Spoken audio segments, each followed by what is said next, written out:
Okay, thank you again. Do you want to just say hello and tell us your names real quick?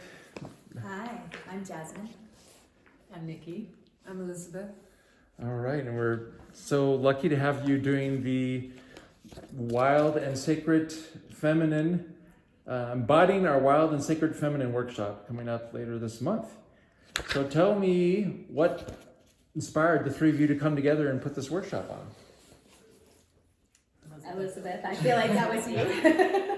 Well, shortly, I think it was in October, right a month before the deck came out, I walked into Jasmine's Nia class and she was talking about, or starting to dancing, find your wild and find your sacred. And I'm like, oh my God, like this is the missing link in our deck. We need to be dancing this deck through.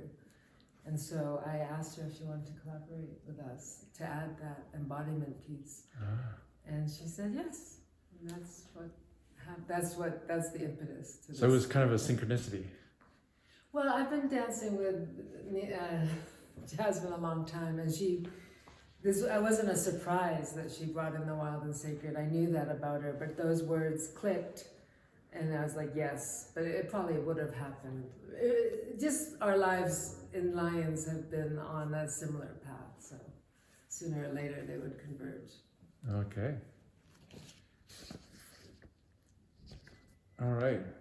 Sorry. So what do if someone comes here, what can they expect? Like say, oh, this sounds, I like the idea of sacred feminism, but what's actually going to happen in the workshop?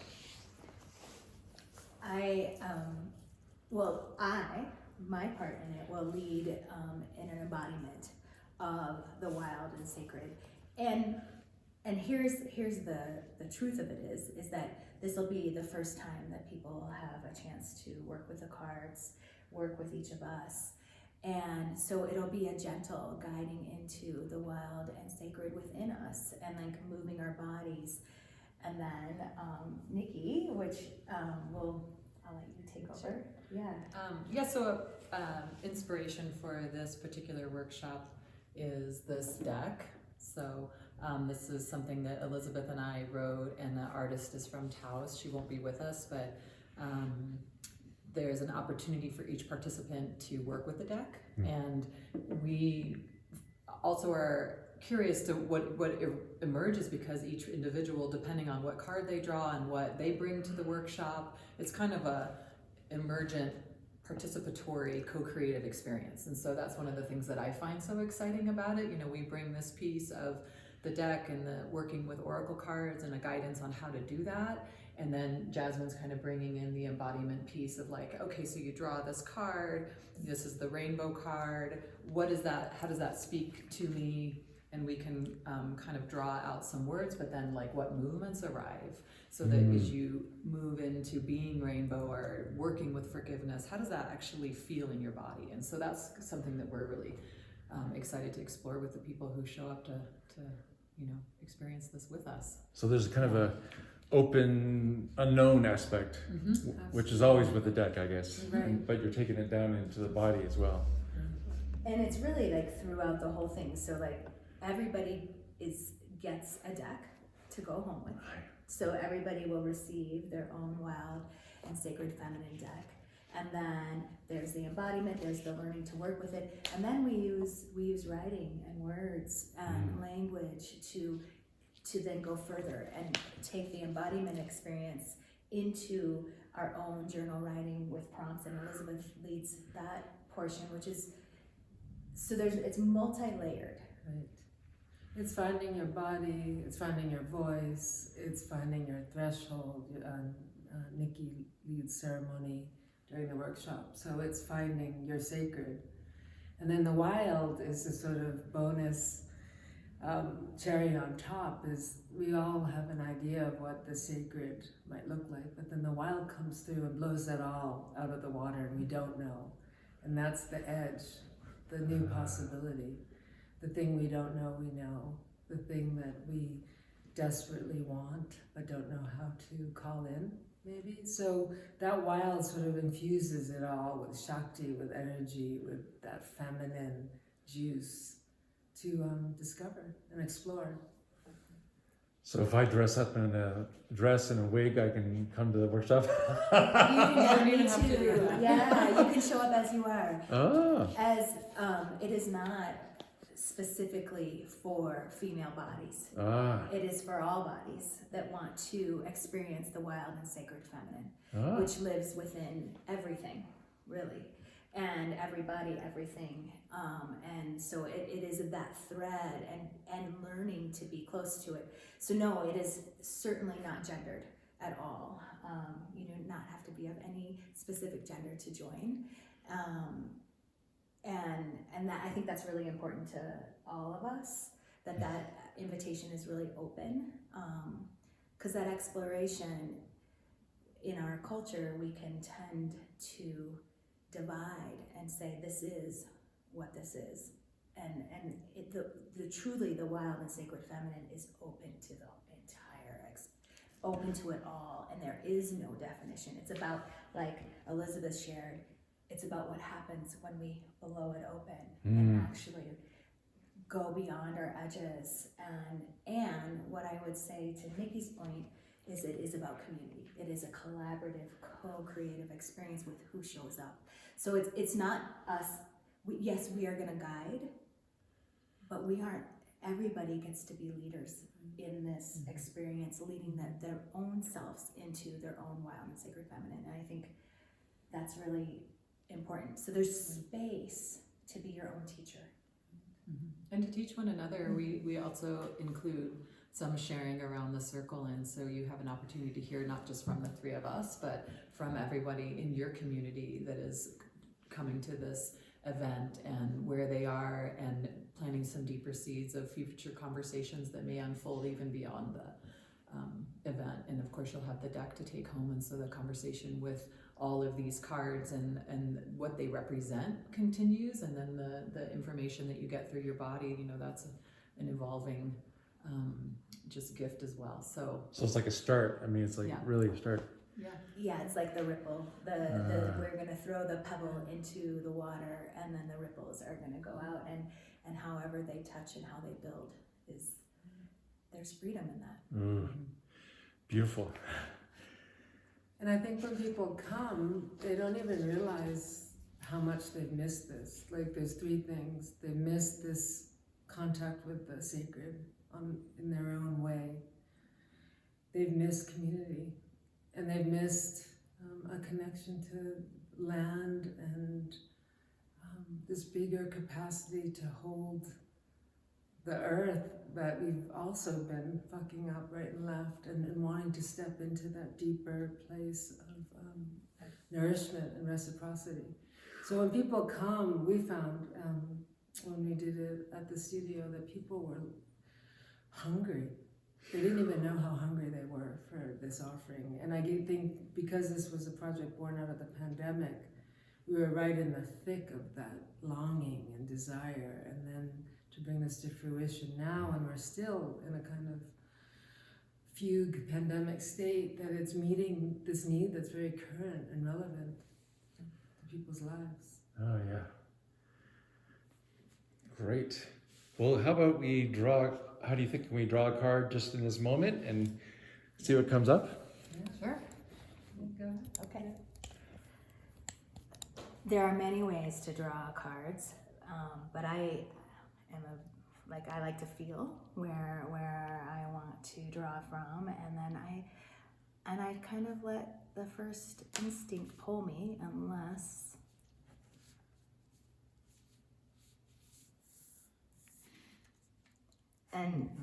for me, I like to take in the imagery before I maybe take in the language, just to see what hits from the artist. Will you name? Yeah, Jenny Kostecki Shaw is the artist who does a huge contribution, obviously, to this deck and to the event. Even though she won't be present, she's present in the artwork. So I drew lover and intimacy. So right away, my ping on what this card is wanting me to know about myself is to get more intimate with this project, with this, like, come out of the doing and presenting and go into relationship with what can actually happen and get intimate with how this, not only how I can be a lover to it, but it can be a lover to me.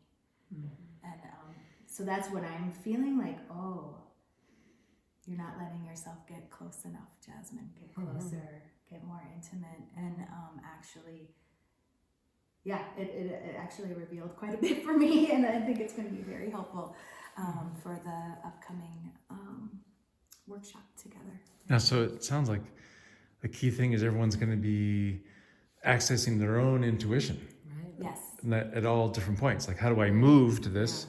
What is it saying? And how can I connect with everyone else in the group? Yeah. Ah, Yes. yeah. Great. Let me have another question I have is, I thirst for this too, right? There's such a need for it. But I have sadness because I see a lot of women's events, women's retreats, and often, hey, look, full moon experience, ritual and drumming, women only. I'm like, so, and then some people say, okay, because we need more of the feminine presence, and so the men should just step back, and let the women do their thing. And other people say, no, it's like me, both sides need to step up. So what would you say about going forward, and what's the best way to get that balance between the sacred and the feminine, if you don't mind asking that general question? With the masculine? What is the best way to move forward to reach a balance of the masculine and feminine in our society? Is it the men should just let women, quote, catch up, or is it really a matter of both sexes stepping up to take responsibility for what's happening? How's that for a loaded question? I mean, we're hungry for the sacred masculine inside us and outside, so I don't think it's mutually exclusive. The whole idea of the feminine is more. There's nothing that is lesser or it gets excluded. We don't have to balance the scales. That's kind of a masculine way of thinking, that someone's up, someone's down. It's like, bring in the sacred masculine moon gathering. Right. We'd love to come.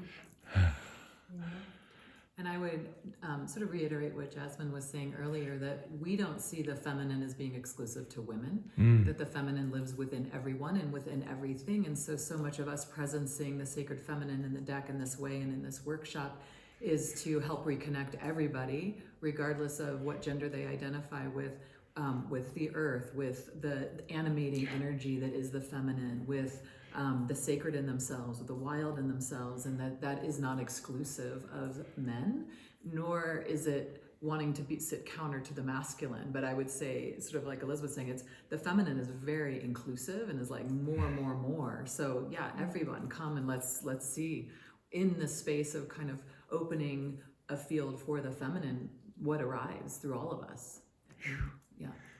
Yeah, and when you ask about balancing, because I think you're speaking of the patriarchy in which we all live, right, and have lived for a long time, and I think it is about it's not about somebody stepping back or less shine, but it is about centering some of the work of the wild and sacred feminine and letting that rise instead of celebrating the masculine. So many of the things that are the norms of what it means to be a male in our world, those attributes are seen as ideal. And so I think with the wild and sacred feminine, it's like this is also an ideal. The nourishing, the loving, the welcoming, the opening, it is so beautiful, and it also needs to be given its respect and due for its place that it takes and how it supports our world. So they both are very important. But in our culture, we choose which ones are most recognized, and one of the ways we choose is by which of those jobs have a higher salary. So you look at teaching, childcare, nursing. You look at some of the jobs that bring in that like call on the feminine so strongly, and they don't have the same salary as some of these high CEOs of oil and gas, for instance. That's where the balance, that if we want to talk about balance, it's about how do we recognize in our culture that they are all there, that these things are so important in our world. I mean, that's what I think, and it's not about lessening anybody or dampening anything. It's about uplifting the things that are sometimes overlooked. An energy and a process that's in everyone. Yeah. Regardless. It's in everybody. Yeah. And like I see, I feel like we come out of a time when women, like I was raised to be anything I wanted to be. And I was raised to that I can do anything. I can cry, I can sing, I can dance, I can be the CEO, I can own my own business, I can do all these things. And I don't know if the same applies to men. In terms of like stricter roles and I feel like some of the healing that is needed both within humanity, but also so that we can better steward this earth, is for the feminine to be more activated within the men, for them to feel comfortable with the whole range of both the masculine and feminine within themselves. I think women, in our generation have really been encouraged to take on more masculine roles, and so we're getting a little bit more versatile, and I think that the men haven't had the same invitation to step into their feminine qualities, and so this would be a great opportunity for someone who wanted to explore that within themselves and to kind of try on some things that maybe feel a little bit uncomfortable, but they might actually find are just so natural within them, because it's just beautiful, and it's nurturing, and this is lover, and this is forgiveness, and then we have also courage, and there's like fierceness, and like it's all of that from this sort of other angle, like, oh, okay, so that's kind of how this expresses differently than maybe courage would express in the masculine. This is how courage expresses when we're activating the feminine. And how is that the same? How is it different? Let's just explore and be curious, and then find out we can be more human and more whole in ourselves by doing so. so no matter man or woman or whatever identification, it's expansion regardless. Yes. Beautiful. Yes. Great. Well, I think those are the questions. But I'm a little concerned though. But what if I'm not a dancer and I'm never dancing? What can I still come to this? I mean, I'm a little scared about movement stuff. Yes, you can absolutely still come, and any way that you want to be in your body and participate is welcome. And just as there's the huge range of emotions, there's a huge range of movement, and there's no one or right way to do it. And so your body is the guide, and whether that means that you're more comfortable sitting and receiving the movement and the music, watching, that's wonderful. You want to get up, but there are no rules when it comes to the movement part. It's really about listening and engaging with your own cellular makeup. And I can give a little plug for Jasmine, having danced with her for years. If anybody can get somebody who's uncomfortable with moving their body in a dance way to feel like that empowerment and embodiment, to know that side of themselves, it's Jasmine. She's absolutely magic in that way. So if this is new for you, you're in really good hands. Okay, we're good. Anything else that you guys want to say? That's fantastic.